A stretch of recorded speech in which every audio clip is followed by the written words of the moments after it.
Un saludo afectuoso y muy cordial para toda la audiencia y el Ministerio Verdad Adventista. Agradecemos a Dios por el estudio de este segundo trimestre acerca del libro del Génesis y por la lección número 2 titulada La caída. El texto de memoria se encuentra en Génesis 3:15. Y pondré enemistad entre ti y la mujer, y entre tu simiente y la simiente suya. Esta te herirá en la cabeza y tú le herirás en el calcañar. Génesis 3:15. Iniciamos nuestro estudio con la clara evidencia bíblica de Apocalipsis 12 del 7 al 9, que el pecado no se inició en la tierra, sino en el cielo. Se habla de una batalla en el cielo, y en esa batalla Satanás fue expulsado y descendió a la tierra con grande ira, sabiendo que tiene poco tiempo. Y el apóstol Juan lanza un ay para los moradores de la tierra. Apocalipsis 12:12. Por su parte, los dos relatos de la creación indicaban con satisfacción que Dios había hecho todo bueno en gran manera, incluyendo a Adán y a Eva, y les plantó un huerto en el Edén y los colocó allí. Ellos fueron advertidos acerca de las consecuencias de la desobediencia, con estas palabras: de todo árbol del huerto podrás comer, mas del árbol de la ciencia del bien y del mal no comerás, porque el día que de él comieres ciertamente morirás. Génesis 2:16-17. Era su única prueba, el no comer del fruto prohibido so pena de muerte eterna. Era obvio también que Dios nunca tuvo entre sus planes que ellos tuvieran el conocimiento del mal. Las consecuencias de la desobediencia se hicieron visibles. 1. Perdieron el vestido de luz que les había concedido en su estado de inocencia. Salmo 104, verso 1 y 2. La desnudez fue la primera evidencia física de que habían perdido el favor divino por su pecado. Génesis 3:7. Y esta fue acompañada de la vergüenza y el sentimiento de culpa. Apocalipsis 3:18. 2. Perdieron su acceso al árbol de la vida y por ende tendrían que morir. Génesis 3:22. Nunca estuvo dentro de los planes de Dios que fueran pecadores inmortales. Por lo tanto, la doctrina de la inmortalidad del alma es el eco de la primera mentira que el diablo diera a Eva en el Edén. Desobedece y no moriréis. Génesis 3:4. 3. Perdieron el jardín del Edén. Génesis 3:24. Ya no podían vivir en la presencia de un Dios santo. Hebreos 12:14. Y por su pecado fueron destituidos de la gloria de Dios. Romanos 3:23. Cuarto, ellos morirían y volverían al polvo de la tierra de donde fueron tomados. Génesis 3:19. Podemos decir con toda sinceridad que lo que ellos perdieron también lo hemos perdido todos los seres humanos que hemos replicado continuamente sus caídas. Romanos 3:23 y Romanos 5:12. La caída de Adán y Eva no tomó a Dios por sorpresa. Él tenía un plan de salvación que le fue revelado al hombre desde el momento mismo en que él pecó. Primera de Pedro 1 del 18 al 20 y Génesis 3:15. En medio de su escenario de culpa, condenación y miseria, se le revela el protoevangelio, la promesa de salvación, y a pesar de su caída, Dios le abre una vía de escape a ellos y a sus descendientes. Tendremos el privilegio de estudiar dos temas relativos: la tentación y la salvación. Y finalizaremos con las aplicaciones pertinentes. Comenzamos con la tentación. El relato de Génesis 3:1 inicia así: pero la serpiente era astuta más que todos los animales del campo que el Señor Dios había hecho, la cual dijo a la mujer: ¿con que Dios os ha dicho, no comáis de todo árbol del huerto? Pablo en 2 Corintios 11:3 explica que la serpiente ejerció una influencia hipnótica sobre Eva, pero temo que, como la serpiente con su astucia engañó a Eva, vuestros sentidos sean de alguna manera extraviados de la sincera fidelidad a Cristo. La serpiente no se presentó a Eva como enemiga de Dios, al contrario, hizo referencia a las palabras de Dios, aunque en un sentido tergiversado, a tal grado que hizo dudar a la mujer de Dios. Con que Dios os ha dicho, Génesis 3.1, cautivó la atención de ella y luego le sembró en la mente que la restricción del árbol de la ciencia y del bien y del mal era porque Dios no quería que ellos fueran inmortales. Y le dijo, come, no moriréis. Génesis 3.4. Y les planteó que tampoco Dios quería que ellos fueran elevados a un estado superior de existencia como el de Dios. Y por eso le prometió, mas sabe Dios que si comes de él, seréis como dioses. Génesis 3.5. En Génesis 2, 16, 17 y Génesis 3 del 1 al 6, observamos que este conflicto era un conflicto de autoridad, de lealtad y de adoración. Las versiones presentadas en ambos párrafos, tanto la que Dios dio a Adán como la que la serpiente diera a Eva, son antagónicas. Ellos tendrían que decidir a quién obedecer y a quién serle leales. Y lamentablemente Eva inició el proceso hacia la desobediencia, comiendo del fruto prohibido. Y luego Adán le acompañó en su errada decisión al comer junto con ella. Génesis 3 del 1 al 6. Estas dos tentaciones, la de ser inmortal y la de ser como dioses, dieron a luz primero a la falsa creencia de la inmortalidad del alma, dicha desde el Edén y que ha figurado en las culturas y religiones más antiguas y en todo el mundo, y por el conducto helenista se infiltró en la cultura judeo-cristiana y figura en el presente en el mundo cristiano, católico y protestante, así como en las religiones no cristianas. La primera mentira del diablo a Eva en el Edén, no moriréis, es la base de la doctrina de la inmortalidad del alma y es el fundamento del espiritismo. De ahí derivan muchos errores doctrinales como la doctrina del tormento eterno, el purgatorio, el limbo dentro del mundo cristiano. Y en el ámbito no cristiano, la creencia de la reencarnación. Y tal como lo enseñan las disciplinas de la nueva era. Por su parte, la segunda mentira, seréis como Dios, ese es el fundamento de la idolatría. Es la base de los dogmas religiosos como la creencia popular de que los espíritus de los muertos se convierten en ángeles y figuran en algunas disciplinas de índole espiritista, como la comunicación con entidades espirituales o maestros ascendidos y espíritus guías. Todo esto le promete las doctrinas de la nueva era. Y hay un eslogan muy conocido y popular, por cierto: conócete a ti mismo y conocerás a Dios, por lo tanto cree en ti, que encadena también con otra creencia falsa, la del panteísmo y el panenteísmo. Deuteronomio 18 del 9 al 14 condena enérgicamente todo tipo de espiritismo, superstición e incluso el acto de consultar a los muertos, que es una manifestación clara del pecado de idolatría, cuando se le rinde culto o veneración a los muertos. Eclesiastés 9 del 4 al 6 dice que los muertos no saben nada.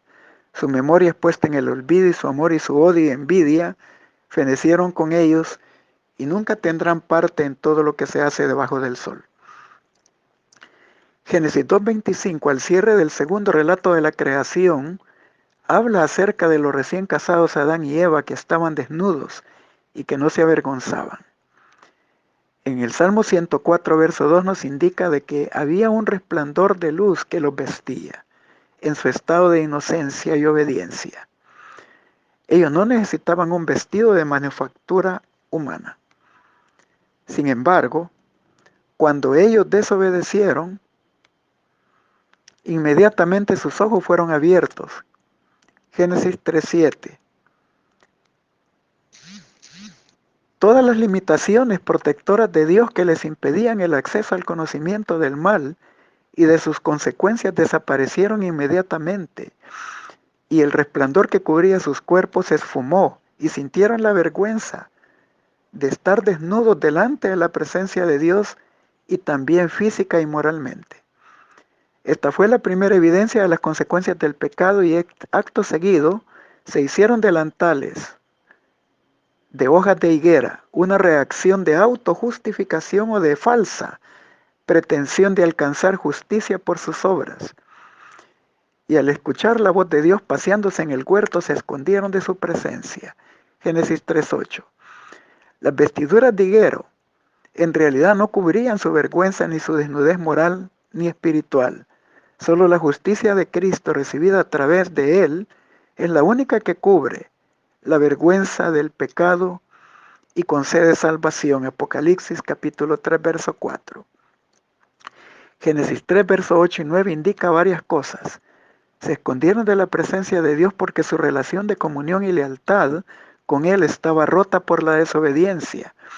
Comprendieron por primera vez los efectos y resultados del pecado y se sintieron abrumados mayormente por las consecuencias, más que por el pecado mismo. Si Dios es omnisciente y omnipresente, ¿por qué hizo a Adán y a Eva esta pregunta retórica? ¿Dónde estás tú?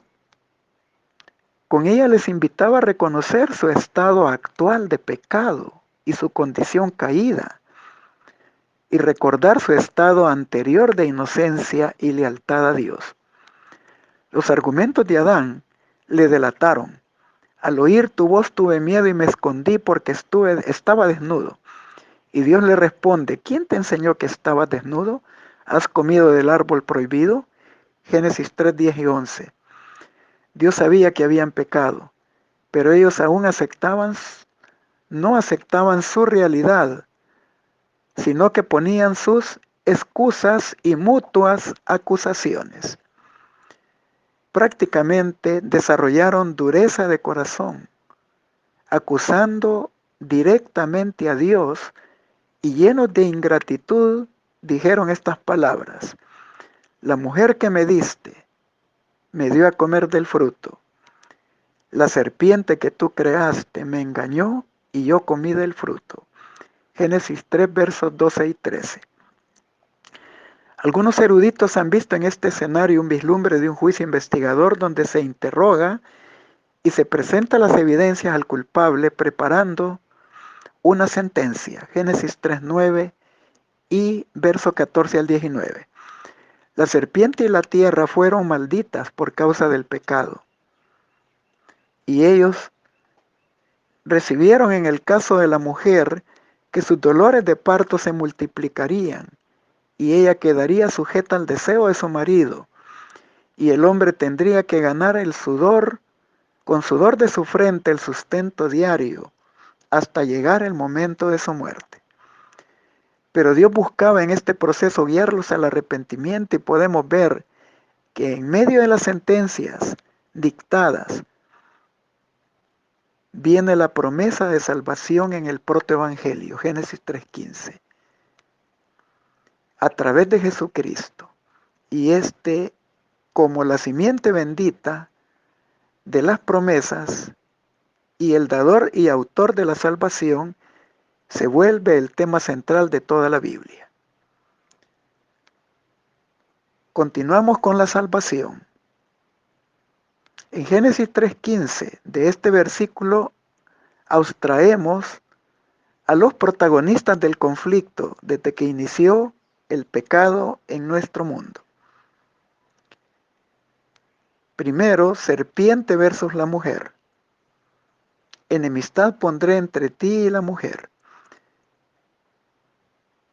Dios maldijo a la tierra y a la serpiente por causa del pecado de Adán y Eva. Génesis 3:14. Pero parte de la sentencia sería de que ella no volaría, sino que se arrastraría y comería el polvo, símbolo de degradación y de humillación permanente. Luego la hostilidad se lanzaría de Satanás, la serpiente antigua y diablo, contra la raza humana, creada a imagen de Dios. Segundo, Satanás versus Cristo. Satanás heriría el talón de Cristo y Cristo le aplastaría la cabeza a Satanás. En su encarnación, Jesús, uniendo su divinidad y humanidad, Juan 1:1 y verso 14, primero quebrantaría el poder de Satanás sobre la muerte. Y aunque todavía la muerte sigue reinando, la resurrección está asegurada. Primera de Corintios 15, 20 al 22 y versos 51 al 57. Pablo expone, y despojando a los principados y a las potestades los exhibió públicamente, triunfando sobre ellos en su cruz. Colosenses 2:15. Cristo ha destruido la muerte y ha sacado a luz la vida y la inmortalidad por medio de Cristo y el Evangelio. 2 Timoteo 1:10. Él tiene las llaves de la muerte y del sepulcro, Apocalipsis 1:8, 1 Corintios 15, 51 al 57, y el diablo finalmente será destruido, Apocalipsis 20:10. 3. Satanás y su simiente, o sea, sus seguidores, versus la simiente de la mujer, Cristo, y por extensión el conflicto se pasaría también a los seguidores de Cristo, incluyendo al remanente de los últimos días, los cuales serían hostilmente tratados por el mundo. El conflicto de las dos simientes fue notorio.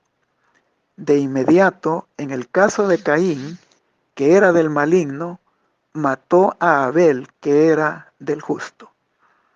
Primera de Juan 3:12. Y aún dentro de las esferas religiosas existen seguidores de Satanás. Primera de Juan 3:10, Juan 8:44, Hechos 13, verso 10. Apocalipsis 12:17, después de sus frustrados ataques contra la iglesia del desierto, Satanás en estos últimos días se intensifica en su hostilidad y se prepara con gran determinación para hacer la guerra final contra el pueblo remanente de Dios, identificado como los que guardan los mandamientos de Dios y tienen el testimonio de Jesucristo. Apocalipsis 13, el 11 al 17, Apocalipsis 16, del 12 al 16 y Apocalipsis 12, 17. Pero ellos le vencerán por el poder de la sangre de Cristo. Génesis 3:15.